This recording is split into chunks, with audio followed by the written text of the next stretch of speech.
Welcome. In this video I'm going to show you how you can obtain the Wilcoxon Signed Rank Distribution using R. I'm using Jupyter Notebook, but this would also work in RStudio.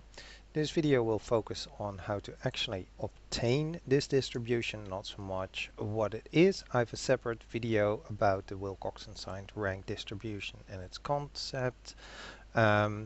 But you can also read it in the Jupyter Notebook if you really want. In this video I'm going to be using my own library that simply has a function for this. I have separate videos on doing it in other ways. So my library is not available via the CRAN libraries, so you can install it using DevTools and then install GitHub. I've already done that of course once, and then I can simply load it in.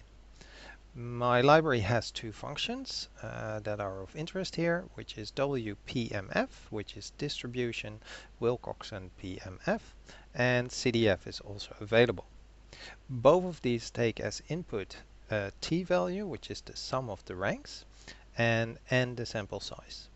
You can choose which method you want to use. I have available the shift algorithm, just doing all the enumeration, or using a recursive formula. If you want more information about these, you can simply add a question mark in front of it and it will show you the calculations, how they are actually, which formulas are actually used.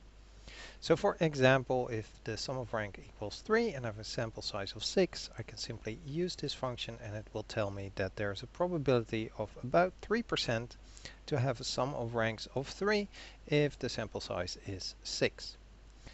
You can also of course do the cumulative version, which tells you that there's a probability of about 7.8% to have a sum of ranks of 3 or even less.